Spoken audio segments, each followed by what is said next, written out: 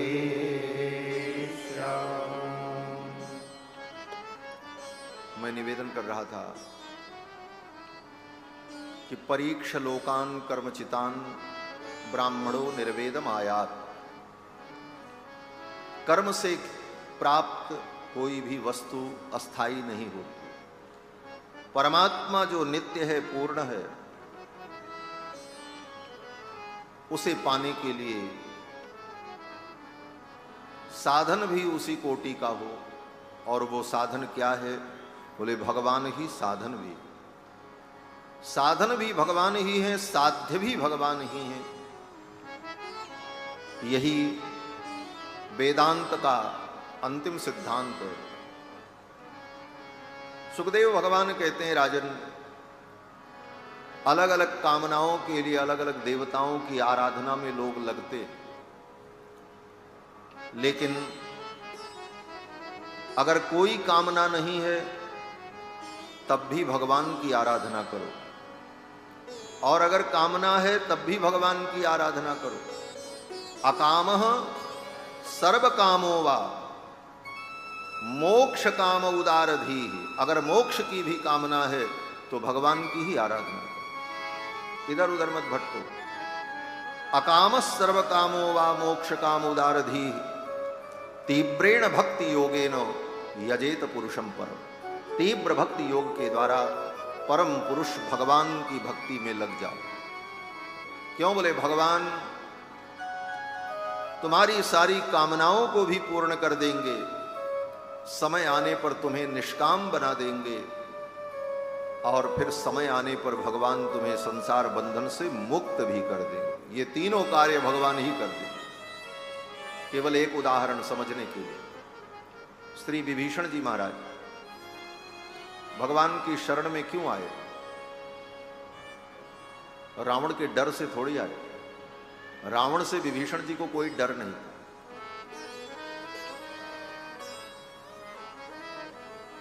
विभीषण जी कामना से आए। क्या कामना? बोले राम जी की शरण में सुग्रीव चले गए तो राम जी ने बाली को मार दिया, सुग्रीव को राज्य दे दिया। मैं भी राम जी की शरण में चला जाऊंगा तो राम जी रावण को मार देंगे, लंका का राज्य मुझे दे देंगे। यही कामना लेकर के विभीषण जी आए तो कामना से। इसीलिए भगवान ने आते ही विभीषण जी की कामना पूर्ण कर दी। रावण का वध नहीं हुआ, अभी युद्ध शुरू भी नहीं हुआ, लेकिन विभीषण जी जब भगवान की शरण में आए तो राम जी ने लक्ष्मण से कहा, लक्ष्मण समुद्र का जल ले आओ और विभीषण का राज्याभिषेक करो, लंकेश बना दो। लक्ष्मण जी ने कहा अभी युद्ध शुरू नहीं हुआ, रावण का वध हुआ नहीं, आप इनको लंकेश घोषित कर देंगे। कल कहीं रावण की बुद्धि बदल गई और रावण सीता जी को लेकर के ससम्मान आपके चरणों में आ गया शरणागति करने के लिए, तब क्या होगा? तब आप रावण को कैसे मारेंगे? क्योंकि वो भी आपकी शरण में आ जाएगा, तो शरणागत वत्सल हैं आप। तो भगवान ने कहा लक्ष्मण चिंता मत करो, रावण अगर आ गया तो रावण को लंका का राजा, रावण लंका का राजा है, रहेगा। बोले तो विभीषण का क्या होगा? बोले विभीषण को हम अयोध्या का राजा बना देंगे। भैया भरत से कहेंगे अयोध्या का राज्य मेरे विभीषण को दे दो। ये औदार्य भगवान का। भगवान ने तुरंत विभीषण का तिलक करा दिया। फिर भगवान ने सोचा अभी तो विभीषण कामना से आया, इसकी कामना को समाप्त कर देना चाहिए। जब तक कामनाएं रहती हैं तब तक सच्चा सुख नहीं मिलता। कामनाओं का अंत हो जाए वही जीवन में सुखी होता है, और ये कामनाओं का अंत भी भगवान के द्वारा ही होता है। और कैसे होता है? बोले ये कामनाएं जहां से पैदा होती हैं हृदय से, उस हृदय पर भगवान अपने चरण को धीरे से रख देते हैं। वेदव्यास जी लिखते हैं, बोले सत्यम दिसत्यर्थितमर्थितो नृणाम नैवार्थदो यत् पुनरर्थितो यतः स्वयं विधत्ते भजतामनिच्छताम इच्छा पिधानम निजपाद पल्लवम। अपने निज पाद पल्लव को इच्छा पिधान के रूप में, माने इच्छाओं के ढक्कन के रूप में भगवान उस भक्त के हृदय में अपने चरण को रख देते। चरण को रख दिया, कामनाएं समाप्त हो गई, निष्काम हो गए। अब क्या चाहिए? बोले अब मोक्ष चाहिए। मोक्ष भी भगवान दे देते। इसीलिए विभीषण जी जब आए तो राज तिलक कर दिया। राज तिलक करने के बाद विभीषण के हृदय में भगवान ने अपने चरणों को धीरे से पधरा दिया। विभीषण जी की कामनाएं समाप्त हो गईं। भगवान ने सोचा चलो एक बार परीक्षा ले लेते हैं। भगवान ने विभीषण से पूछा, विभीषण और कोई तुम्हारी इच्छा हो तो बताओ। तो विभीषण ने हाथ जोड़ लिया। विभीषण जी ने कहा, उर कछु प्रथम वासना रही। पहले तो वासना थी, जिस वासना ने ये सब कुछ कराया। उर कछु प्रथम वासना रही, लेकिन तव पद प्रीति सरित सो बही। आपके पद प्रीति की सरिता में वो सब वासनाएं बह गईं। अब कोई वासना नहीं, निष्काम हो गए विभीषण। कामना से भगवान को भजा, कामना भी पूरी हुई और फिर ठाकुर ने उनको निष्काम बना दिया। अब क्या बचा? बोले अब बचा मोक्ष। तो मोक्ष के लिए भी भगवान ने व्यवस्था कर दी। चलते चलते भगवान ने कहा, करहु कल्प भरि राज तुम, मम सुमिरौ मन माही, पुनि मम धाम पाइयौ जहां संत सब जाए। फिर मेरे धाम को प्राप्त कर लेना जहां सभी संत जाते। वैकुंठ में भी सीट कंफर्म कर दी ठाकुर जी ने। पुनि मम धाम पाइयौ जहां संत सब जाए। यही भगवत भक्ति की विशेषता है। भगवत भक्ति के द्वारा कामनाएं भी पूर्ण हो जाती हैं, फिर व्यक्ति निष्काम भी हो जाता है और फिर वो मोक्ष भी प्राप्त कर लेता है। इसीलिए गोस्वामी जी महाराज कहते हैं कि तुलसी सो सब भांति परम सुख, जो चाहस मन मेरो, तो भज राम काम सब पूर्ण करहि कृपा निधि।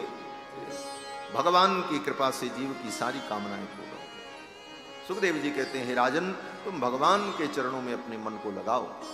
और इसके बाद सुखदेव जी ने भगवान की बड़ी सुंदर स्तुति की। स्तुति करते हुए सुखदेव जी ने कहा, राजन कोई कितना भी बड़ा तपस्वी हो, ज्ञानी हो, मनस्वी हो, यशस्वी हो, मंत्रविद हो, लेकिन जब तक वो अपने सारे कर्मों का भगवान के चरणों में समर्पण नहीं करेगा, तब तक उसके कर्म भी उसे फल नहीं देंगे। कर्मवादी लोग कहते हैं कर्म करो, लेकिन वो कर्म तो जड़ है। जड़ कर्म में फलदातृत्व, जड़ कर्म में फल देने की क्षमता भी तब उत्पन्न होती है जब वो कर्म भगवान को समर्पित हो जाता है।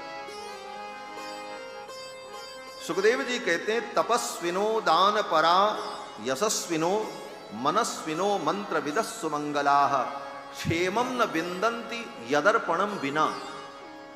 भगवान को अगर अर्पण न करो तो वो भी कल्याण करने वाले कर्म नहीं। क्षेमं न विन्दन्ति यदर्पणम बिना, तस्मै सुभद्र स्रवसे नमो नमः। और यहां पर भागवत में सुखदेव जी ने जो भाव कहा, रामायण में गोस्वामी जी कहते हैं कि राजनीति बिनु धनु बिनु धर्मा, हरि ही समर्पे बिनु सत कर्म। ये कर्म भी भगवान को अगर समर्पित न हो तो ये कर्म भी फल नहीं देते। इसीलिए कर्मकांड में ये नियम है, कोई भी कर्म करने के बाद भगवान को अर्पण कर दिया जाता है। यज्ञ किया, यज्ञ करने के बाद आचार्य लोग कहते हैं हाथ में जल लो। जजमान ने हाथ में जल लिया और संकल्प बोला। बोले क्या? बोले अनेन यज्ञेन, इस यज्ञ के द्वारा भगवान श्रीमन्नारायण प्रियताम न मम तद ब्रह्मार्पणमस्तु, ऐसा कह करके भगवान को कर्म का समर्पण कर दिया, तब वो कर्म फलीभूत होता है।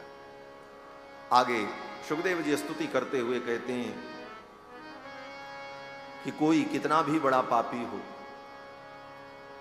किरात, हूण, अंध्र, पुलकस, आभीर, जवन, कोल, जो पापमय जिनका जीवन है, ऐसे लोग भी अगर भगवान के भक्तों का आश्रय ले लें, भगवान के भक्ति का आश्रय ले लें, तो वे भी शुद्ध और पवित्र हो जाते हैं, भगवान को प्राप्त कर लेते हैं। किरात हूणांध्र पुलिंद पुलकसा आभीर कंका यवना खसादयः येन्ने च पापा यदुपाश्रयाश्रया शुद्धन्ति तस्मै प्रभ विष्णवे नमः। ये सब भगवत भक्ति के प्रभाव से पवित्र हो जाए। इसी भाव को गोस्वामी तुलसीदास जी ने रामायण के अंतिम प्रसंग में उत्तरकांड में वर्णन किया। पाई न के गति पतित पावन राम भज सुनु सठ मना। पाई न के गति पतित पावन राम भज सुनु सठ मना। गणिका जामिल व्याध गीत गजादि फल तारे घना। गणिका जामिल व्याध गीत गजादि फल तारे घना। आभीर जवन किरात कस स्वपजाति अति अनुरूप दे। आभीर जवन किरात कस स्वपजाति अति अनुरूप दे। कहीं नाम बारक देवी पावन मोहि राम नमामि ते। कहीं नाम बारक देवी पावन मोहि राम नमामि ते। पाई न के गति पतित पावन राम भज सुनु सठ मना। सुनु सठ मना। सुनु सठ मना। पाई न के गति पतित पावन राम भज सुनु सठ मना। गणिका अजामिल व्याध गीध गजादि खल तारे घना। आभीर जवन किरात खस स्वपचादि अति अघरूपजे। कही नाम बारक ते पिपावन हो ही राम नमामि। भगवान की भक्ति से बड़े से बड़े पापी भी शुद्ध और पवित्र हो गए, क्योंकि भगवान पवित्र को भी पवित्र करने वाले हैं। पवित्राणाम पवित्रम यो मंगलानाम च मंगलम। जो पवित्र के भी